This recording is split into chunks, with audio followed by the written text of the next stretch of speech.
Okay, this is Mark coming to you from Baker's Green Acres, and I am making a video series on biochar. I wouldn't consider myself like an extreme expert on this. I'm just going to tell you what I have done, what has worked for me.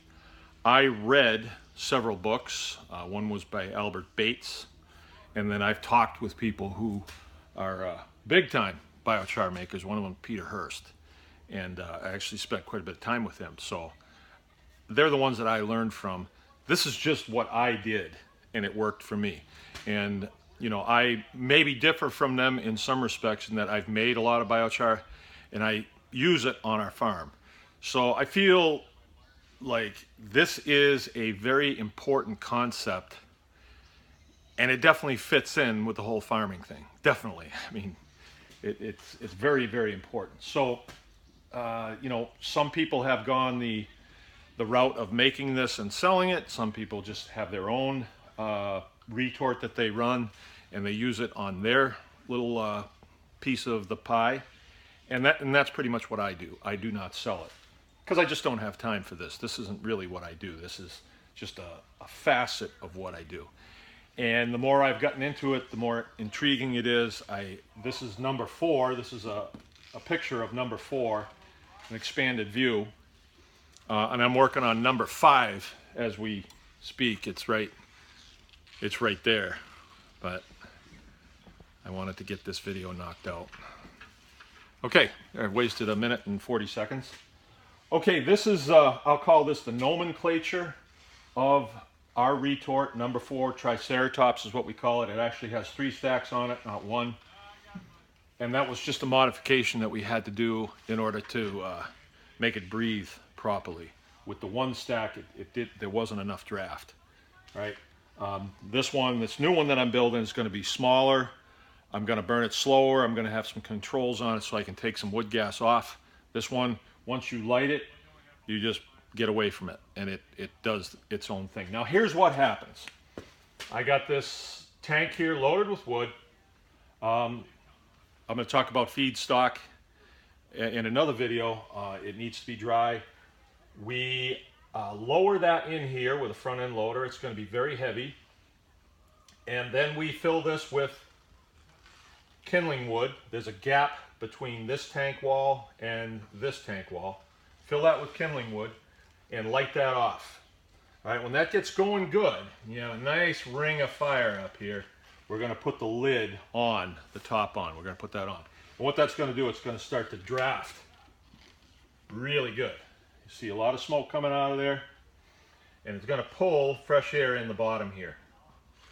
And what happens is the fresh air is pulled in there, it comes up and starts to feed this fire from the bottom with fresh air. And then that smoke, or that gas, when it passes there, it picks up oxygen from these holes up on top, and then it really creates a lot of heat.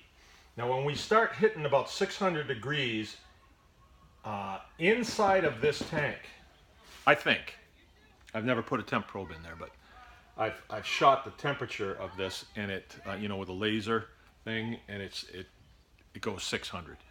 And I don't know how accurate that is. What I'm telling you is when the thing is done, I pull out this absolutely beautiful biochar, and then it performs admirably. So when this starts hitting about 600 degrees, the wood that's in here is not exposed to any flame because there's a tank wall that separates the wood in here from the flame out here. The wood will start to gas off, right? And everything that is not carbon in that piece of wood will come out of it. So the wood is roasting. And the pressure inside of here is going to go up, and it can't go anyplace, right? So it's going to go around the bottom here, around the bottom of the tank, and then it's going to travel up this wall, this gap here, through all that kindling wood that's there, and when it hits the fire, boof, off it goes. So the kindling wood is, you know, it's, what's the word I'm looking for? well, it's a hydrocarbon, right? And when it's burning, the temperature on a hydrocarbon sustained is going to be like 1200 degrees. When this gas hits it, this wood gas, it's going to push it up. It's going to push it way up. And I don't know exactly how high it's going to push it, but I know that this retort will not glow until it starts to gas off. When it starts to gas off, the whole thing starts to really get hot. But remember, we have this refractory blanket that wraps this whole thing, and that is going to force that heat back in to the inner retort and to the wood. Now, this process is going to continue until all the distillates in the wood have been released, right? When they start to slow down, when that releasing process starts to slow down, you have less gas coming around the side here, so then the fire starts to decrease, right? When this thing is running at full tilt, it's sucking air through these holes, and then it starts to suck air through these holes, and the light coming out of these holes is stunning. It's bright white light. Same here, and then out of here you get a blue flame. It looks like an F4 Phantom stuck in the ground with its afterburners on. And this will go like this for about 3 hours. All right, the complete burn takes 3 hours. And what we usually do is then we walk away from it.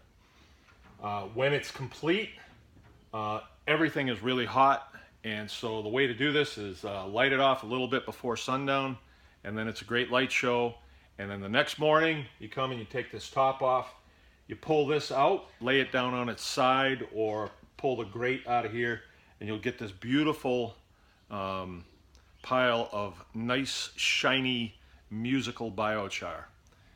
Okay, biochar is a very strange, it's a very strange thing, because as I told you in the video yesterday, people will pick it up, they'll put it close to their nose and their mouth, which normally you don't. I mean, if there's something else sitting on the table, a bunch of pool balls sitting on the table, you won't pick them up and play them and smell them and all that. But with biochar, I've watched people that I haven't coached to do it or not to do it, and they do it. They pick it up, they smell it, and even taste it a little bit, and then break it, tap it on something. It's musical in a way.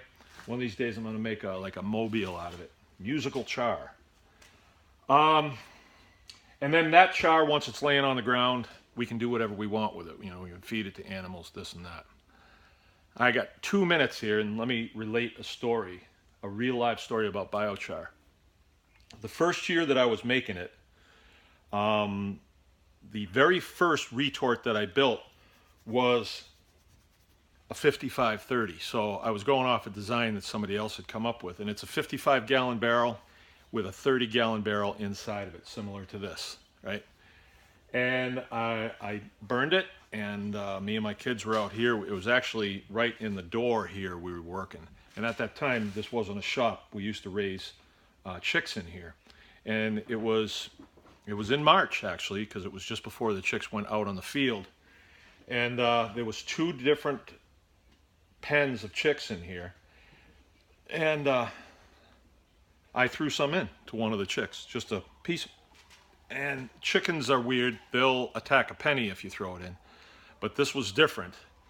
They all had to get it, and they ate it.